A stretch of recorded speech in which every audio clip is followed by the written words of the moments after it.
Okay, good evening, everyone. So we are here for our we're here for our weekly Q&A. So a couple of questions came through on the email this week, so let's get straight into them. The first, it is said that the reason people don't realize that death is imminent is because of the background of the immortal self. If we did have the realization of death, how would we live? With purpose and reason? Okay, so the idea is coming from the book Vedanta Treatise, the Eternities. What the author says there is that because of the immortal nature of our true self, that is to say that it is changeless, that it colors the material layers that do change, the body, mind, and intellect. So it's these aspects that undergo change, that undergo death. So despite the fact that we all know that death is imminent, at least inevitable, not necessarily imminent, but we will face it, we go about our daily lives almost blissfully ignorant of the fact, while also knowing it. So we're able to compartmentalize our daily individual interests, obligations, tasks, from the fact that at some point we will be dead. So the question here is now, what would happen if that realization was conscious and integrated into our daily lives? How would we live? So let's start answering this question by looking at the intellect and its function. So the three main equipments of the human personality are body, mind, intellect. The body is perception and action. The mind is our feeling and emotion. The intellect is the capacity to discriminate. So the world that we experience comprises opposites: up, down, profit, loss, yes, no, pleasure, pain, care, indifference, right and wrong, and meaningful and meaningless. So it's this last aspect here that I want to touch on with regards to this question. So there's a quote here that is from Martin Luther King writing in The Maroon Tiger in 1947. The theme is the purpose of education. And one of the quotes here says, "The complete education gives one not only power of concentration, but worthy objectives upon which to concentrate." So it's not just enough to be able to achieve things, which is what education gives us. We have to know what is worthwhile achieving.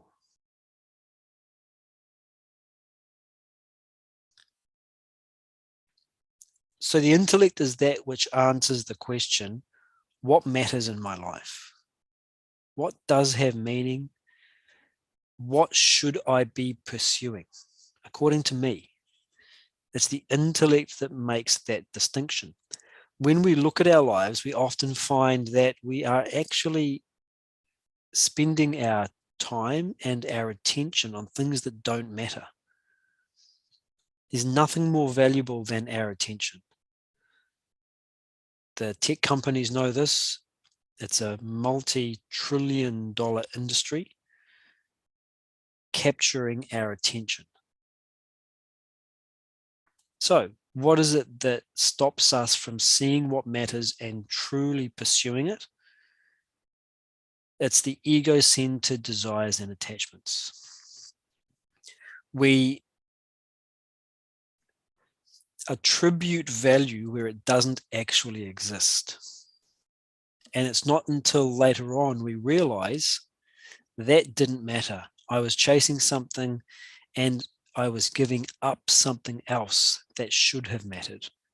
So we're all familiar perhaps with the stereotypical image of the hard-working corporate climbing individual who spends their time making money, developing status, reputation, and so on and so forth.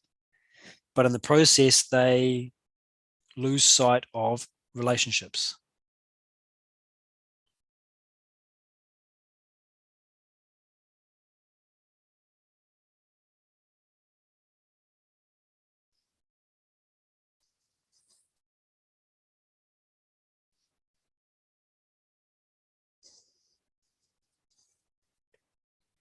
And it's not till later on that they begin to realize I was chasing what did not matter.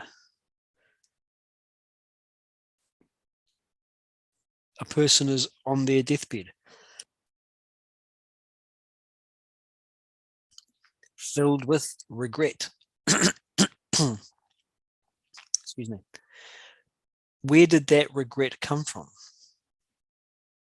It came from the recognition that I pursued things that didn't matter. I didn't reconcile with my brother while I had the time. And now he's gone and I can't. So why didn't I reconcile? I couldn't admit that I was wrong.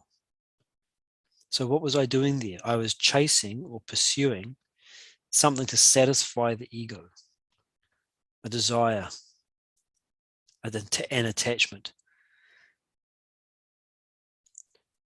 So the intellect is that which is able to distinguish between what matters and what doesn't when we apply it.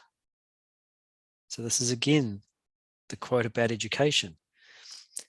True or complete education gives us the ability and the inspiration to look at what really does matter. Where should I be spending my time and attention? So often we are pushed into an environment that forces us to make this distinction. And as the question is talking about, it's occasionally, or it's often, or that excuse me, that environment can be being faced with our own mortality. So it is when we are faced with our own mortality that we can potentially develop this laser focus, and we can recognize what matters and what doesn't. We're able to discard.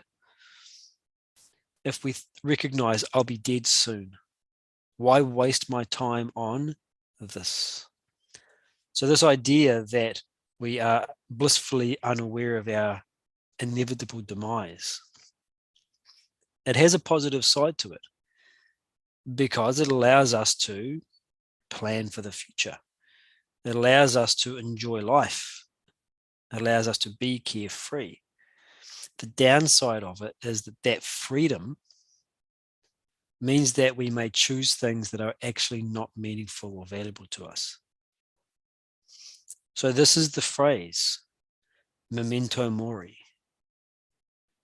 Remember that you are mortal. It's an exercise in humility. So there's a very similar exercise. So there's a very powerful exercise that you can do. Take the age that you are right now and multiply it by 12 to give you the number of months that you have been alive. Then find out what the life expectancy is for you, for your age, for your gender, for your race, whatever it happens to be. Multiply that by 12. That gives you the expected number of months you can live in total. And then subtract your current age in months from the life expectancy in months. And that gives you how many months you've got left.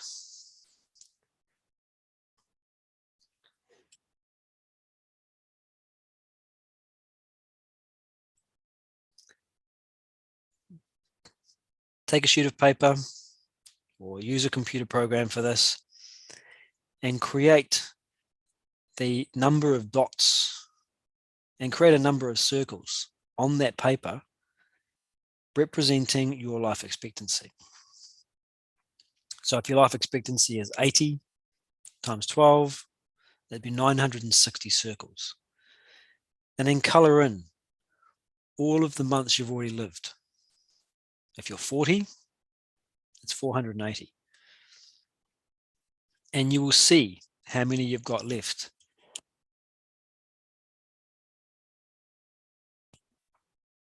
That visual representation can give you a stark reminder of just how much time you've already spent on this planet and how much you can expect to have left. So this is a good way to answer this question. How would we live? When you look at that picture, how do you feel? Do you have a sense of urgency that you need to stop wasting your time on things that don't matter? And once you have got that sense, ask yourself the question, where am I spending my time on things that don't matter? My attention, my emotions. If we did have the realization, how would we live? The best person to answer that question is yourself. Reflect. Think about your inevitable demise. Don't become morbid with this. Don't become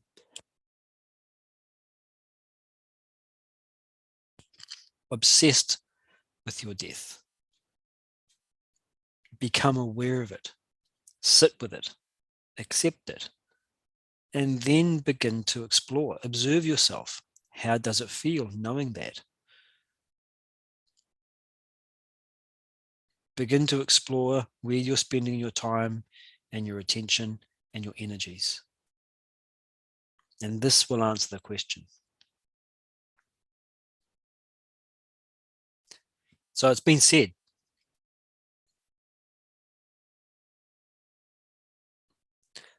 that if we are aware of our death, that gives us much more life.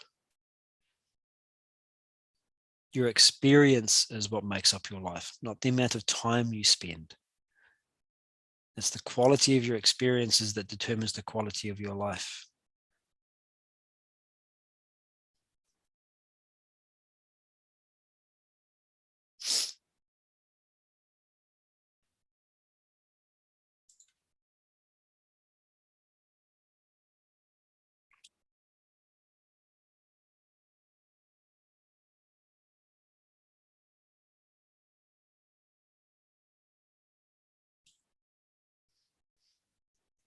If we did have the realization of death, how would we live with purpose and reason? It would depend upon the person. But if we had the realization objectively, without becoming involved and obsessed with it, then yes, we would start to distinguish what really does matter, because we know our time is short and we know our energy and our resources are finite.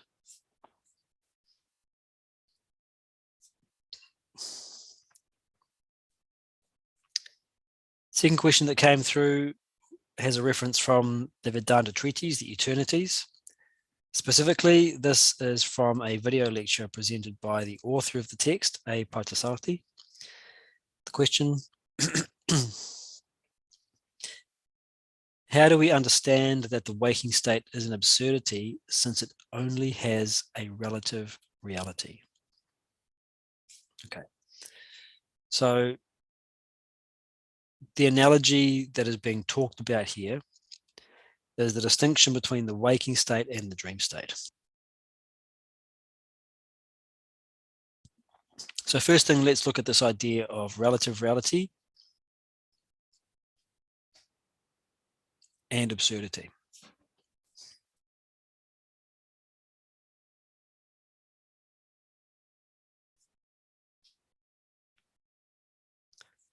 To say something has a relative reality is to say that it is not permanent.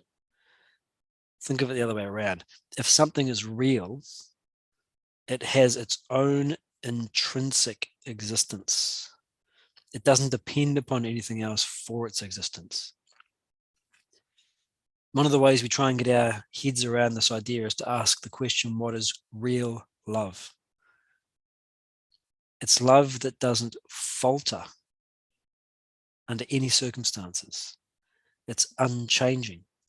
It doesn't depend upon anything else for its existence. Then it's real. So to say something is real means that its existence is independent of anything else. It does not change.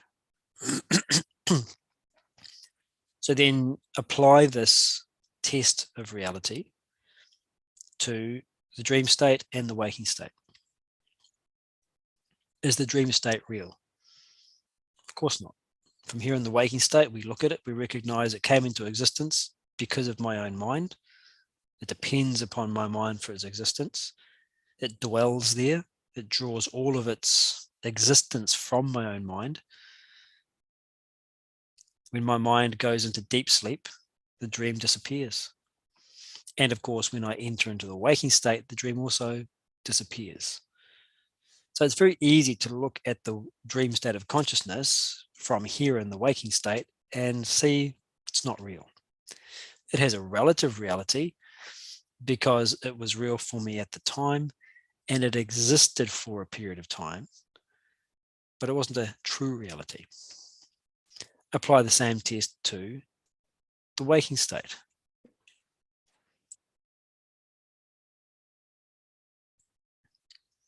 When we enter into deep sleep, the waking state disappears. It doesn't continue to exist. For me, for you, for any of us, the waking state of consciousness has times where it comes and goes, just as the dream state does. So we're not talking about the elements of the waking state, the objects that we see, the beings. We're talking about the state itself. Waking state comes and goes, dream state comes and goes, deep sleep state comes and goes. They all have their own relative realities. Now, when we look at the dream state, we can easily see that it depends upon something else for its existence. It's obvious to us. But not while we are in the dream. While we're in the dream, our ability to cognize it is zero. Our ability to see anything outside of it is zero. The exact same thing is true when we look at the waking state. We are all in the waking state right now. To us, it seems as real as the dream state did while we were in that.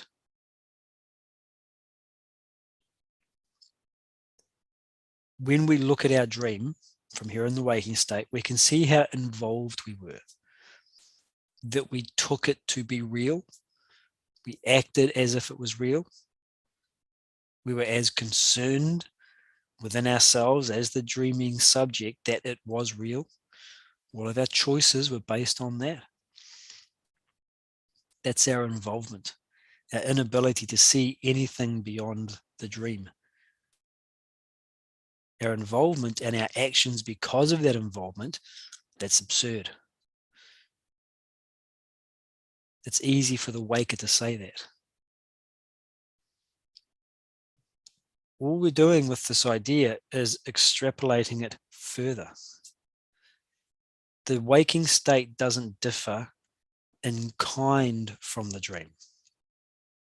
It still has perceptions, emotions, and thoughts. We are still involved in it in the sense that we can't see anything beyond it or outside it. We make choices and act and feel and think as if it were real. So we are totally involved in the waking state. The one edge that we have here in the waking state is that we can have this conversation because we can compare the two states of dreaming and waking. But fundamentally, the dream and the waking states are the same in this regard. And so,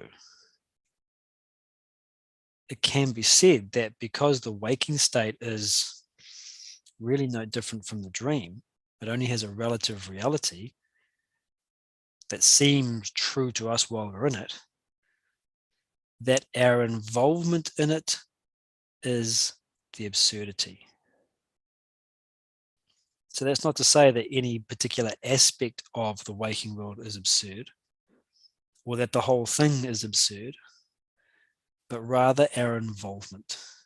So this idea is a way of getting us to gain a new perspective on the world that we're living in, the choices we're making, the way that we're relating to everything. The idea here is to just gain enough objectivity so that that involvement diminishes. While we believe it to be real, it's our obligation to play the rules of the game. As with a lot of these concepts, there is a real danger that they get appropriated by the ego and they justify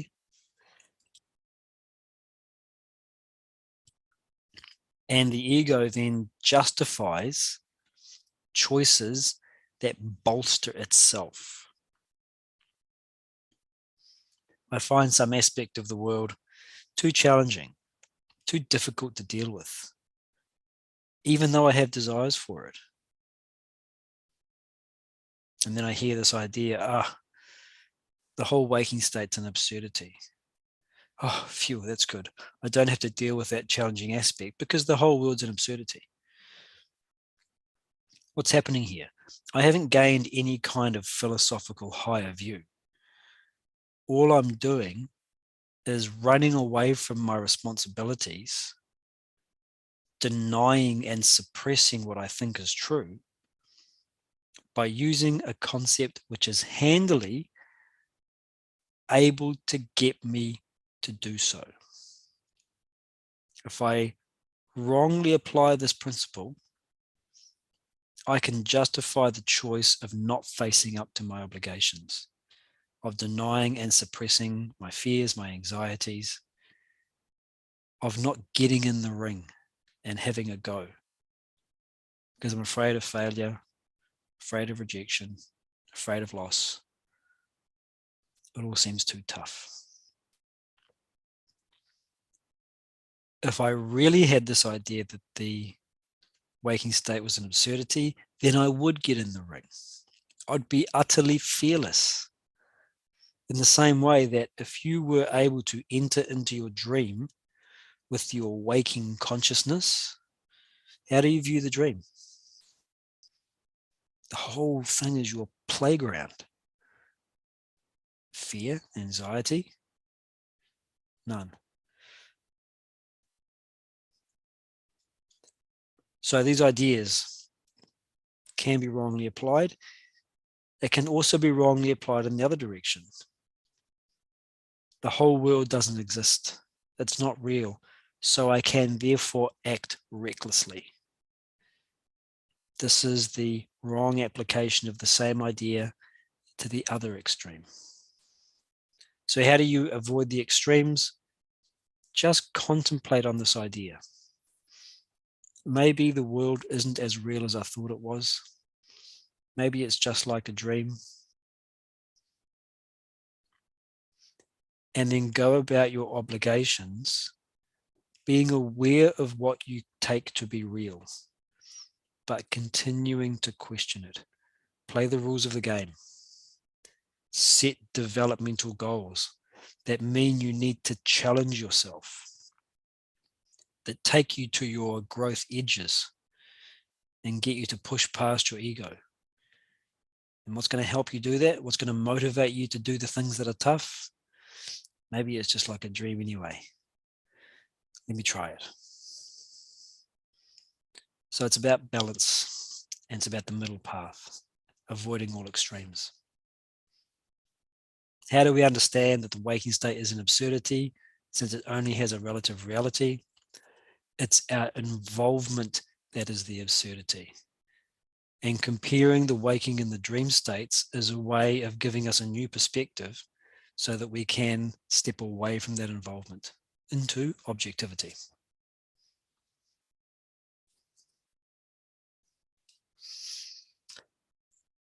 Okay, those are the questions that came through for this week. So if you have questions, please feel free to email them through to info@vedantala.org and we can take them up.